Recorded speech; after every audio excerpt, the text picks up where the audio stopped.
নারী তার ঠেলাগাড়িতে মোমো বিক্রি করত, কিন্তু সে দেখল যে গ্রাহকরা মাঝের অংশটা খেয়ে নিত এবং কিনারার অংশটা সবসময় ফেলে দিত। সে অবাক হয়ে এক গ্রাহককে জিজ্ঞাসা করলো। তখন গ্রাহক বলল যে মোমোর কিনারা শক্ত লাগে এবং ভালো লাগে না। মহিলা ভাবল হয়তো শহরের লোকেরা মোটা আটা পছন্দ করে না, তাই সে মোমোর আটা খুব পাতলা করে বেলা শুরু করলো। সে রোজ মোমো এতটাই পাতলা করত যে প্রায় স্বচ্ছ দেখাতো। কিন্তু পরের দিন তার ঠেলাগাড়ি একদম খালি পড়েছিল, কেউই তার মোমো নিতে চাইছিল না। বাকি দোকানগুলোতে ভিড় ছিল, কিন্তু তার ঠেলা নীরব ছিল। সে ডাকতে লাগলো, কিন্তু কেউ তার দিকে তাকাতেও চাইছিল না। সন্ধ্যা পর্যন্ত বাকি দোকানের সব মোমো বিক্রি হয়ে গেল, তার সব মোমো নষ্ট হয়ে গেল। সে সব মোমো ডাস্টবিনে ফেলে দিল, কিন্তু সে আশা ছাড়লো না। সে আরো ভালো মোমো বানানোর সিদ্ধান্ত নিল। পরের দিন সে তার নতুন বানানো মোমো বাড়িওয়ালাকে খাওয়াল। বাড়িওয়ালা বলল যে মোমো নরম তো হয়েছে, কিন্তু স্বাদ এখনো ওয়াটসনের দোকানের মতো হয়নি। এটা শুনে মহিলা ওয়াটসনের দোকানে গেল এবং দোকানদারের কাছ থেকে পরামর্শ চাইল। দোকানদার বলল যে স্বাদ ভালো, কিন্তু মোমোকে আরো নরম করতে হলে লেবুর রস দিতে হবে। মহিলা বাড়ি এলো, সে লেবুর রস আটায় মেশাল, কিন্তু স্বাদ তেতো হয়ে গেল। তারপর সে ভাবলো যে লবণ মেশালে লেবু গলে যাবে। যখন সে এটা করলো তখন মোমো আগের চেয়ে আরো নরম এবং সুস্বাদু হয়ে গেল। পরের দিন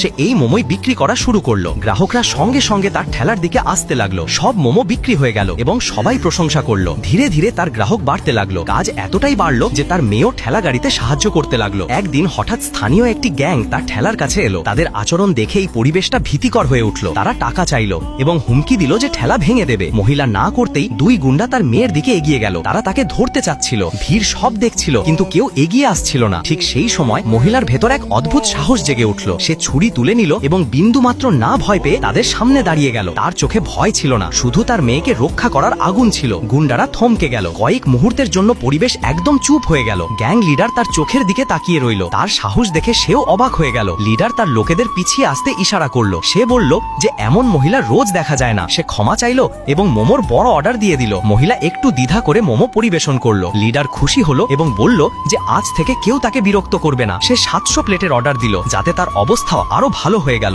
সেই রাতেই এক গ্রাহক কাঁচা মোমো নিতে এলো। সে বলল যে তার কাছে ফ্রিজ আছে। মহিলা কাঁচা মোমো বিক্রি করা শুরু করলো। বিক্রি এতটাই বাড়লো যে সে নিজের ফ্যাক্টরি খুলে ফেললো। সামনের গল্পটা আরো বেশি ইন্টারেস্টিং।